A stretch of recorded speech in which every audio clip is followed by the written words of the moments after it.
Traffic jam అయింది. అసలే మండుటెండ. Signal ఇంకా తీయట్లేదు. ఈలోపు మనమేమో బండి మీద చెమటలు కడుతూ, ఆ పైన హెల్మెట్ పెట్టుకొని ఎప్పుడెప్పుడు సిగ్నల్ తీస్తాడని చెప్పి వెయిట్ చేస్తున్నాం. ఈలోపు ఎవడో వచ్చి, "సార్ ఇలా వెళ్ళడానికి అడ్రెస్ ఎక్కడో కొద్దిగా చెప్తారంటే" "ఏ లే నాకేం తెలీదు. అసలే ఎండ మండిపోతుంటే ఎండ మధ్యలో అడ్రెస్ అంటే" అని చెప్పి వాడి మీద ఊరికే కోపం వస్తుంది వాడికి. వాడేం అడగలేదు. జస్ట్ అడ్రెస్ ఏంటి అని అడిగాడు. తెలిస్తే తెలిసింది చెప్పొచ్చు. లేకపోతే తెలీదని చెప్పొచ్చు. అరవడం అనేది అనవసరం. ఆర్ లేకపోతే ఇంట్లో ఏదో వెతుక్కుంటూ ఉన్నాము. ఆర్ లేకపోతే టైం అయిపోతుంది. రెడీ అయిపోవాలి. అర్జెంట్‌గా రెడీ అయిపోవాలి.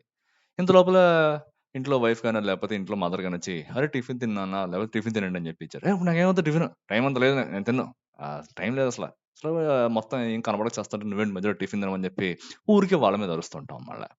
ఆర్ లేపోతే కొన్ని కొన్ని సార్లు ఇంటి దగ్గర గాని, ఆర్ లేపోతే వర్క్ చేస్తున్నప్పుడు గాని, ఒక రకమైన ప్రెషర్ వచ్చేస్తూ ఉంటుందనమాట. ఆ ప్రెషర్‌లో మనల్ని ఎవడు చిన్నగా కదిలించినా సరే, వెంటనే మనకి పిచ్చి కోపం వచ్చేసి అవతల పక్కన తిట్టేస్తూ ఉంటాం అనమాట. "చూడు నీ వల్ల అనవసరంగా ఇదేంటో పోయింది" అని చెప్పి వాళ్ళ మీద అరిచేస్తూ ఉంటాం. లేకపోతే మనకెవరైనా ఏదైనా పని చేసినప్పుడు ఏదైనా కొద్దిగా ఫీడ్‌బ్యాక్ కనుక కొద్దిగా క్రిటిసైజ్ చేస్తూ ఇచ్చారనుకోండి, కొద్దిగా నెగెటివ్ ఫీడ్‌బ్యాక్ ఇచ్చినా, కొద్దిగా కన్‌స్ట్రక్టివ్‌గా ఇచ్చినా సరే, వెంటనే మనకి కోపం చిర్రెత్తుకొచ్చేస్తుంది. ఛ! నేనంత కష్టపడి పని చేసినా సరే అలా అంటాడా వాడు, ఎంత ధైర్యం అలా అనడానికి, ఆ పని చేస్తే తెలుస్తుంది అని జెప్పేసి, ఆ కోపంలో వాడిని తిట్టడమో, లేపోతే వాడి మీద ఉన్న కోపాన్ని ఇంకోడెవడికో చెప్పడమో, వీడు మనకు తెలియకుండా వెళ్లి వాడికి చెప్పి, అనవసరంగా గొడవలు రావడానికైతే కారణమవుతుందనమాట. ఎందువల్ల ఇలా జరుగుతుంది? ఈ షార్ట్ టెంపర్‌కి కారణం ఏంటి? ఎందుకిలా జరుగుతుంది? లేపోతే ఇటువంటి షార్ట్ టెంపర్ వల్ల కలిగే నష్టాలేంటి? మనం దీన్ని ఎలా తగ్గించుకోవాలనేదైతే ఈ వీడియోలో చూద్దామనమాట. అసలు ఎందువల్ల షార్ట్ టెంపర్ అనేది జరుగుతుందంటే చాలా రకాల ఎక్స్‌పీరియన్సెస్ అయితే ఉంటాయి ఫ్రెండ్స్. ఎప్పుడు గుర్తుపెట్టుకోండి. మన పాస్ట్ ఎక్స్‌పీరియన్సెస్ కావచ్చు, లేపోతే లోపం నిజంగా మనలోనే ఉండొచ్చు. తప్పు మన వైపే ఉండి మనం బుకాయిస్తూ ఉండొచ్చు. లేపోతే ప్రాపర్‌గా టైమ్ మేనేజ్‌మెంట్ మన దగ్గర లేకపోయి ఉండొచ్చు. లేపోతే కొన్ని బయోలాజికల్ ఫ్యాక్టర్స్ కానీ, కొంతమందికేమంటే కొద్దిగా స్ట్రెస్, యాంక్సైటీ కొద్దిగా ఎక్కువుంటాయనమాట. అంటే వాళ్ళ యొక్క ఫ్యామిలీలో ఎవరికైతే ఆల్రెడీ ఇటువంటి ఇష్యూస్ ఉన్నాయో, సో, వాళ్ళకి కూడా ఉంటాయన్నమాట. సో, ఇటువంటి వాళ్ళేమంటే చిన్న చిన్న వాటికి కూడా కోపం తెచ్చేసుకొని పక్క వాళ్ళ మీద అరుస్తూ ఉంటారన్నమాట. ఏదో పక్క వాళ్ళ మీద అరిచేస్తూ ఉంటారు తప్పితే, ఆ మూమెంట్ తర్వాత రియలైజ్ అవ్వరు కొంతమంది. కొంతమంది రియలైజ్ అవుతారు. కొంతమంది రియలైజ్ అవ్వరు. ఎప్పుడు గుర్తుపెట్టుకోండి. ఇలా ఓకే. అవతల పక్కోడు తప్పు చేస్తే అరవడం ఓకే. బట్ అన్నెసెసరీగా అవసరం లేకుండా గనక ఇలా అరుస్తున్నామంటే, పక్క వాళ్ళు ఇబ్బంది పడతారు. అబ్బా! ఏంటి ఇలా అంటున్నాడు ప్రతిసారి అని చెప్పి మన దగ్గర మాట్లాడడానికి కూడా సరిగ్గా వాళ్ళు ఉండరు. వాళ్ళకుండదు. సరిగ్గా మాట్లాడాలని కూడా ఉండదనమాట వాళ్ళకి. వాళ్ళకి మనకేమైనా చెప్పాలని వచ్చినా సరే మనం ఈ విధంగా అరుస్తున్నామనుకోండి. వాళ్ళేం చేస్తారంటే, ఇప్పుడు వాడికెందుకు చెప్పడం అనవసరంగా అరుస్తాడు ఈ విషయం గురించి. నేను చెప్పను వాడికి. నేను సైలెంట్‌గా ఉంటాను. పోతే పోతాడులే అని చెప్పి అనుకుంటుంటారనమాట ఇంకా. కొంతమంది పాపం ఫీలవుతారు. అదేంటి నేను బానే చేశాను గదా! ఆయనకిష్టమనే కదా చేశాను. ఆయనేమో నన్ను తిట్టారు. నేనైతే చాలా ఫీలయ్యానని చెప్పి పాపం బాధపడుతుంటారు. ఒకసారి ఒక మాట అనే ముందు మీరు ఆలోచించండి. ఓకే. మన వైపు నుంచి ఎంత జస్టిఫైయబుల్‌గా ఉన్నా అవతల పక్క వ్యక్తి ఎలా ఫీలవుతారు దీనివల్ల, ఒక మాట అనడం వల్ల అని చెప్పి ఒక మాట అనే ముందు ఒకటికి 2 సార్లు ఆలోచించండి. ఎందుకంటే ఒక మాట అనేసిన తర్వాత మళ్ళా దాన్నయితే వెనక్కి తీసుకోలేం కదా! సో, ఈ విధంగా వేరియస్ రీజన్స్ అయితే ఉండొచ్చనమాట. మనకు స్ట్రెస్ కావచ్చు, మనకు సరిగ్గా టైమ్ మేనేజ్ చేసుకోలేకపోవచ్చు, లేకపోతే నిజంగా మనం ఒక ప్రెషర్‌లో ఉండొచ్చు. లేకపోతే ఏదైనా కావచ్చు. బట్ ఏమంటే చాలా రకాలుగా అయితే మనం అవాయిడ్ చేయొచ్చు దీన్ని. అన్నెసెసరీ ఎందుకంటే మీరు ఆలోచించండి ఒకసారి. ఈ విధంగా అవతల పక్క వ్యక్తి మీద అన్నెసెసరీగా కోపం ప్రదర్శించడం వల్ల మీరనుకున్న రిజల్ట్ అయితే రాదు కదా! తప్పు మన వైపు పెట్టుకొని అవతల పక్కన అరిస్తే మాత్రం ఏదొస్తుంది? రాదు కదా! సో, నిజంగా కోపం వచ్చినప్పుడు అందరి మీద అరిచేస్తా పనులయిపోతాయంటే అందరూ అరుస్తూనే ఉంటారు. పనులెవరు చేయరనమాట. సో, ఏం చేస్తే మనొక పనవుతుంది? ఏం చేస్తే ఈ షార్ట్ టెంపర్ నుంచి మనమైతే బయటపడతామని చెప్పి ఇప్పుడైతే చూద్దామనమాట. ఫస్ట్ మీరేం చేయాలి? మీరు ఈ విధమైనటువంటి షార్ట్ టెంపర్ ద్వారా బాధపడుతున్నారు మీరు. లేకపోతే అన్నెసెసరీగా అవతల పక్క వాళ్ళ మీద అరుస్తున్నారు. సో, పోను పోను ఇలా ఎలా తయారవుతుందంటే మీరు ఇలా అలవాటు కనుక చేసుకున్నారనుకోండి, మీ మీద ఒక ముద్ర వేసేసి ఆయన అంతేరా షార్ట్ టెంపర్ గాడు. వాడెప్పుడు అరుస్తూనే ఉంటాడు అలాగా. ఆయనెవరు పట్టించుకోవాల్సిన అవసరం లేదని చెప్పి మీ కోపానికి ఒక విలువ అనేది లేకుండా తయారైపోతుందన్నమాట తర్వాత. కోపం ఉండాలి. ఖచ్చితంగా మనిషికంటూ కోపం ఉండాలి. కానీ ఎప్పుడు అలానే బిహేవ్ చేస్తున్నాడంటే ఎవరు పట్టించుకోరు. మీకు నిజంగా కోపం వచ్చి మీరు సీరియస్‌గా ఉన్నా సరే మిమ్మల్ని ఎవరు కేర్ చేయరు. ఇది గుర్తుపెట్టుకోండి ఎప్పుడు కూడా. ప్రతి చీటికి మాటికి ప్రతి చిన్న విషయానికి చిరాకు వచ్చేయడం, అసహనం వచ్చేయడం, అవతల పక్కోళ్ళని తిట్టేయడం ఇలాంటివి చేశారంటే ఎవరన్నా కొంతవరకు మాత్రమే భరిస్తారు ఏదన్నా సరే. ఒక లిమిట్ దాటింది, ఒక థ్రెషోల్డ్ దాటిందంటే మాత్రం మిమ్మల్ని ఎవరు కేర్ చేయరు. మీరన్న ఏ మాట పట్టించుకోరు. తిరిగి మిమ్మల్నే అంటారు మళ్ళా. సో, ఏం చేస్తే మనమైతే దీన్ని తగ్గించుకోవచ్చు అంటే ఒక 5 పాయింట్స్ అయితే చెప్తాననమాట. ఈ షార్ట్ టెంపర్ తగ్గించుకోవడానికి. ఫస్ట్ పాయింట్ ఏంటంటే ఐడెంటిఫై యువర్ ట్రిగ్గర్స్. ఏ పాయింట్స్‌లో మీరు ఈ విధంగా షార్ట్ టెంపర్‌కి గురవుతున్నారు?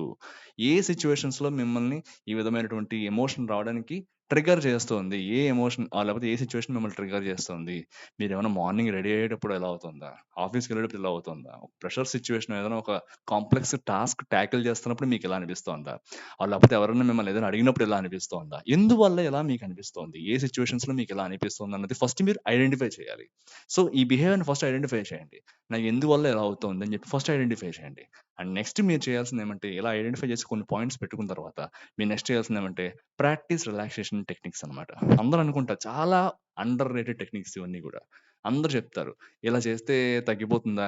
లేకపోతే ఏంటి శ్వాస మీద ధ్యాసట, మెడిటేషన్ చేయాలట, కొద్దిగా 1-10 నంబర్స్ లెక్క పెట్టాలట కోపం వచ్చినప్పుడు. ఇవన్నీ జరుగుతాయేంటి నిజంగా అని చెప్పి పక్కన పెట్టేస్తుంటారు. ఈజీగా తీసి పక్కన పెట్టేస్తుంటారు. మనం ఎప్పుడైనా ట్రై చేస్తే కదా తెలిసేది. ఇవి చాలా చాలా చాలా అండర్ రేటెడ్ టెక్నిక్ ఫ్రెండ్స్. ఎప్పుడు గుర్తుపెట్టుకోండి. మీకు నిజంగా ఏదైనా చాలా పిచ్చి కోపం వచ్చేస్తుంది. చిరాకొస్తోంది. చాలా అసహనంగా ఉంది. పక్కవాడిని తిట్టేయాలనిపిస్తుంది. లేకపోతే ఊరికే కోపం వస్తుంది. చిరాకొస్తుంది అన్నప్పుడు ఒకసారి ఆగండి. ఒక మాట అనే ముందు ఒకసారి ఆగండి. ఈ మాట అంటే దీని ఇంప్లికేషన్ తర్వాత ఎలా ఉంటుంది? తర్వాత ఎట్లా ఉంటాయి? రెస్పాన్సెస్ ఎలా ఉంటాయి? కాన్సిక్వెన్సెస్ ఎలా ఉంటాయి? నేనేం ఫేస్ చేయాల్సొస్తుంది? ఇవన్నీ ఒకసారి ఆలోచించుకోండి. మైండ్‌లో ఆలోచించుకొని ఒక 10 సెకన్లు ఆగండి. 10 సెకన్లు ఆగండి. ఆ తర్వాత కూడా మీకు అనాలనిపించిందంటే అప్పుడు అనండి. అంతేగాని వెంటనే నోటికొచ్చింది కదా అని చెప్పి వెంటనే ఒక మాటైతే అనేయకండనమాట ఎప్పుడు కూడా. ఆలోచించండి. ఒక 1-10 లెక్క పెట్టుకోండి. లేకపోతే ఒక గట్టిగా 4, 5 సార్లు శ్వాస తీసి వదలండి. అప్పటికి కూడా మీకు అలానే అనిపిస్తోంది. అవతల పక్క వ్యక్తి మీద మీకు అటువంటి ఫీలింగే ఉంది. వాళ్ళు నిజంగా తప్పు చేశారు. వాళ్ళు ఖచ్చితంగా శిక్షకు అర్హులు అనిపిస్తేనే తిట్టండి. లేకపోతే వదిలేసేయండి. ఆలోచించండి ఒకసారి. దీనివల్ల మీకేమవుతుందంటే టైం దొరుకుతుంది. ఒక 10 సెకండ్స్ గ్యాప్ అనేది దొరుకుతుందన్నమాట. మీ మైండ్ ప్రాసెస్ చేసుకోవడానికి ఆ సిట్యుయేషన్‌ని. సో, ఈ 10 సెకండ్స్ గ్యాప్‌నైతే మీరు యూజ్ చేసుకోవడానికి ట్రై చేయండి. ఓకే. అనలైజ్ చేయండి. ప్రాసెస్ చేయండి. ఓకే. అవతల పక్క చేసిన వ్యక్తి కరెక్టా? తప్పా? అతను చేసింది కరెక్టా? తప్పా? అనేది ఆలోచించండి. తర్వాత ఒక యాక్షన్ అనేది తీసుకోండనమాట. సో, ఇటువంటి రిలాక్సేషన్ టెక్నిక్స్ అయితే మీరు ప్రాక్టీస్ చేయండి. Second point. థర్డ్‌దొచ్చేసి కమ్యూనికేషన్ స్కిల్స్ డెవలప్ చేసుకోండి. మోస్ట్ ఆఫ్ ద పీపుల్‌లో ఈ విధమైనటువంటి సిట్యుయేషన్ లేకపోతే ఇటువంటి షార్ట్ టెంపర్ ఎక్స్‌పీరియన్సెస్ వాళ్ళకేమంటే సరైన కమ్యూనికేషన్ స్కిల్స్ ఉండవు వాళ్ళకి. అవతల పక్క వ్యక్తితోటి వాళ్ళ యొక్క ఫీలింగ్స్‌ని ఎక్స్‌ప్రెస్ చేయడంలో చాలా ఫెయిల్ అవుతుంటారు వీళ్ళు. ఖచ్చితంగా ఫెయిల్ అవుతుంటారు. ఎందుకంటే చెప్పడం రాదు. ఎలా చెప్పాలో రాదు.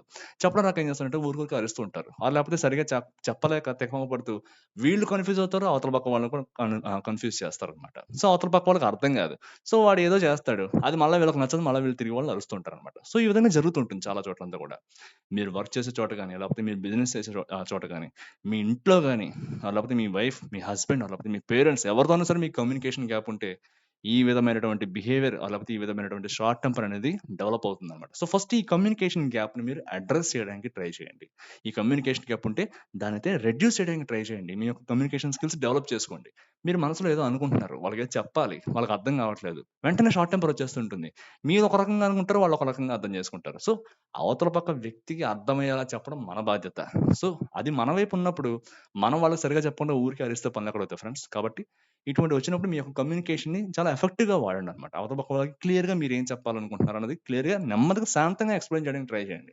అప్పటికి రాకపోతే ఇంక అరవండి అప్పుడు ఇంకేం చేయలేం. సో, కమ్యూనికేషన్ స్కిల్స్ అనేది చాలా ఇంపార్టెంట్ అనమాట. సో, మీరేమంటే ఒక మంచి కమ్యూనికేషన్ స్కిల్‌ని డెవలప్ చేసుకోవడానికి ట్రై చేయండి. నెక్స్ట్ ఏం చేస్తారంటే బ్రేక్ తీసుకోండి. దయచేసి బ్రేక్స్ తీసుకోండి. అనవసరంగా ఓవర్‌వెల్మ్ అయిపోవద్దు.